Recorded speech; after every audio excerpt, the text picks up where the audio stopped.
For how good and how pleasant it is for I to give thanks and praise the all our Novaration Embarage Selassie the first.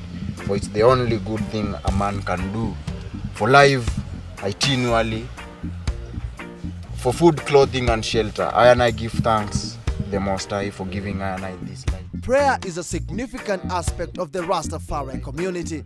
It is a priority in their day-to-day living. Even though some of them don't have houses for prayer, they do it where they can. We drove in silence for quite a long time. However, Ras Farmer decided to break the silence in the best way he understood.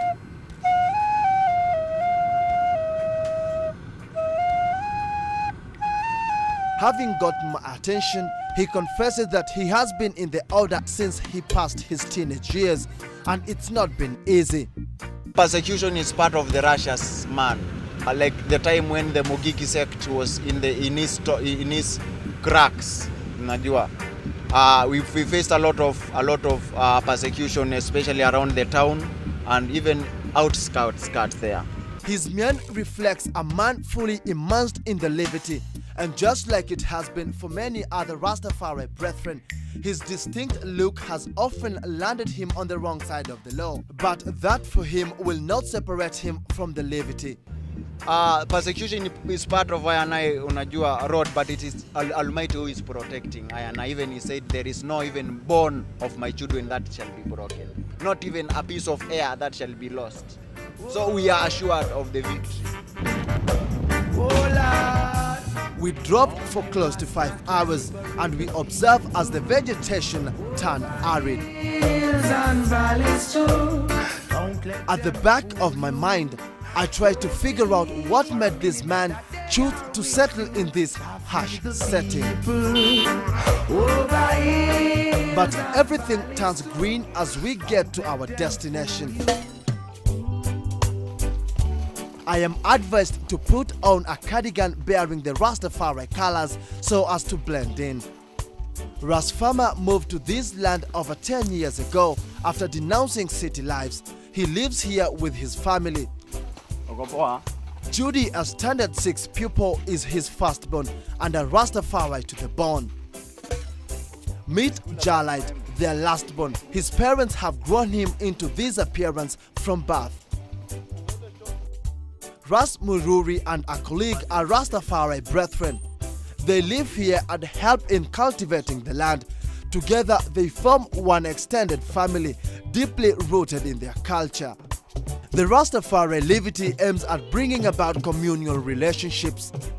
It also advocates for rural settlement as it were during yesteryears. No one seems to understand this better than Mama Africa, Ras Farmer's wife and the lioness in the home. Even if I go abroad and get the education, I'm supposed to go back to the community and uplift the liberty of the community where I come from. Urban folk may not appreciate rural life, but here it seems to work really well for the family. A man is not supposed to separate with his wife and his children as they grow. You are supposed to grow together with them every day. Yeah, man. Unajua, teaching them, unajua, watching them. Mpaka they grow up to be big people.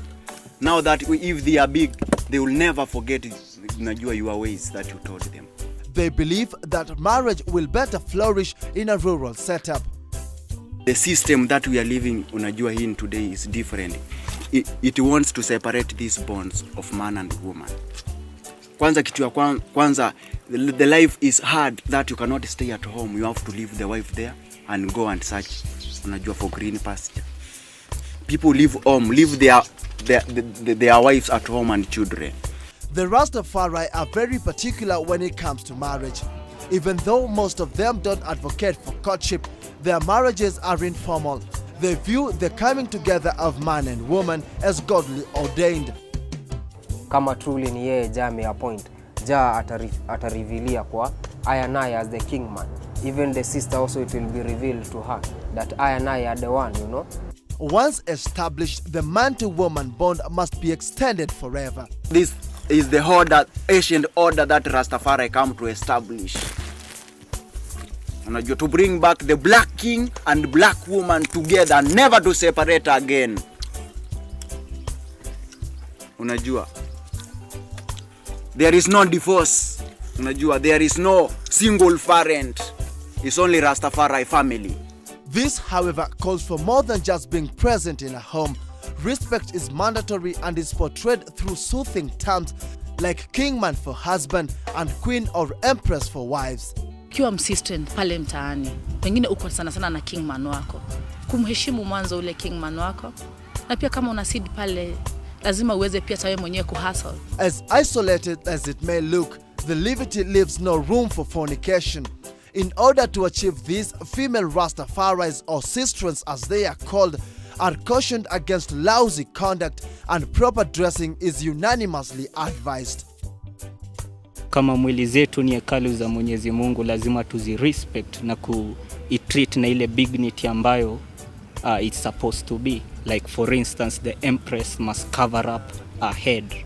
You see, the empress must wear a long dress that does not expose, you know, her body parts, because once you expose your body parts, therefore unaanza ku create a situation whereby kutakuwa na ile lust. Somebody is looking at you and all what he thinks about is fornication. The sisters, we can tell them to embrace the Africanity, to embrace the Africanness, to be royal in their way they are, to love themselves, not to bleach their skin, not to violate their head like they are putting plastic hair, whatever, you see.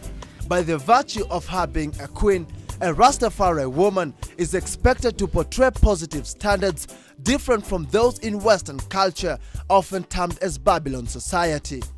There are many aspects of a woman where you can see she don't love herself, the way she dresses.